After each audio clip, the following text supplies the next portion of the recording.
I've also been working relentlessly stopping the killing in Ukraine. I thought that would be, of the 7 wars that I stopped, I thought that would be the easiest because of my relationship with President Putin, which had always been a good one. I thought that was going to be the easiest one. But you know, in war, you never know what's going to happen. There are always lots of surprises, both good and bad. Everyone thought Russia would win this war in 3 days, but it didn't work out that way. It was supposed to be just a quick little skirmish. It's not making Russia look good. It's making them look bad. No matter what happens from here on out, this was something that should have taken a matter of days, certainly less than a week.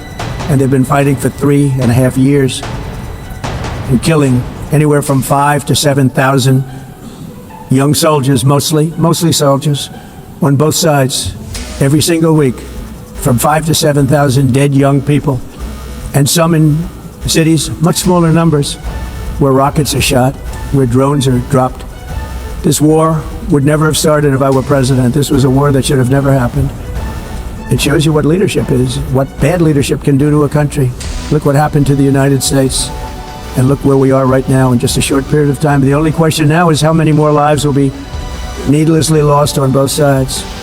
China and India are the primary funders of the ongoing war by continuing to purchase Russian oil. But inexcusably, even NATO countries have not cut off much Russian energy and Russian energy products, which, as you know, I found out about 2 weeks ago, and I wasn't happy. Think of it. They're funding the war against themselves. Who the hell ever heard of that one? In the event that Russia is not ready to make a deal to end the war, then the United States is fully prepared to impose a very strong round of powerful tariffs, which would stop the bloodshed, I believe, very quickly. But for those tariffs to be effective, European nations, all of you are gathered here right now, would have to join us in adopting the exact same measures. I mean, you're much closer to this. We have an ocean in between. You're right there. And Europe has to step it up. They can't be doing what they're doing. They're buying oil and gas from Russia while they're fighting Russia. It's embarrassing to them, and it was very embarrassing to them when I found out about it, I can tell you that. They have to immediately cease all energy purchases from Russia. Otherwise, we're all wasting a lot of time. So I'm ready to discuss this. We're going to discuss it today with the European nations, all gathered here. I'm sure they're thrilled to hear me speak about it, but that's the way it is. I like to speak my mind and speak the truth. As we seek to reduce the threat of dangerous weapons today, I'm also calling on every nation to join us in ending the development of biological weapons once and for all. And biological is terrible, and nuclear is even beyond, and we include nuclear in that. We want to have a cessation of the development of nuclear weapons. We know, and I get to view it all the time. Sir, would you like to see? And I look at weapons that are so powerful that we just can't ever use them. If we ever use them, the world literally might come to an end. There would be no United Nations to be talking about. There would be no nothing. Just a few years ago, reckless experiments overseas gave us a devastating global pandemic. Yet despite that worldwide catastrophe, many countries are continuing extremely risky research into bioweapons and man-made pathogens.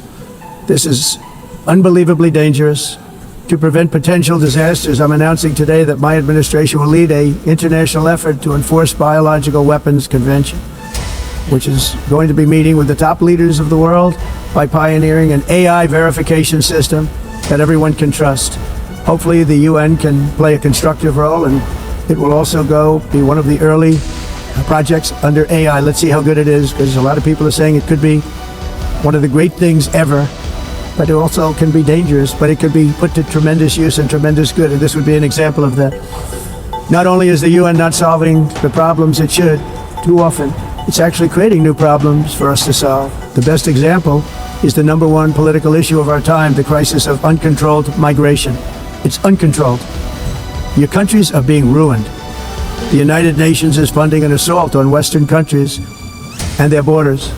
In 2024, the UN budgeted $372 million in cash assistance to support an estimated 624,000 migrants journeying into the United States. Think of that. The UN is supporting people that are illegally coming into the United States, and then we have to get them out. The UN also provided food, shelter, transportation, and debit cards to illegal aliens. Can you believe that? On the way to infiltrate our southern border. Millions of people came through that southern border.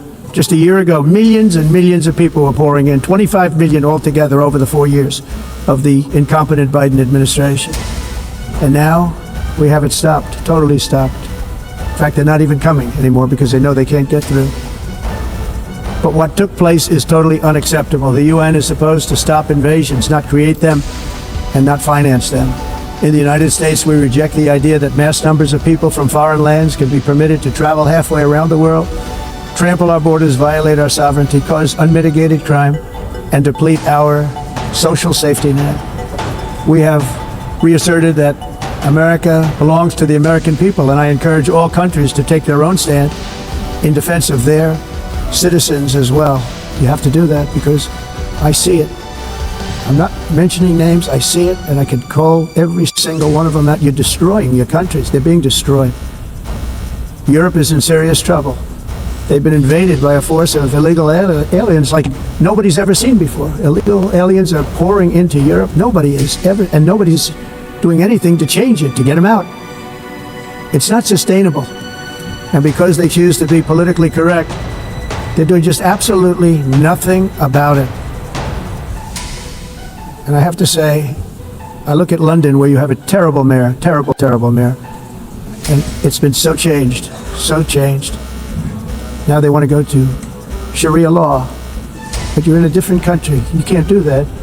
Both the immigration and their suicidal energy ideas will be the death of Western Europe if something is not done immediately. This cannot be sustained.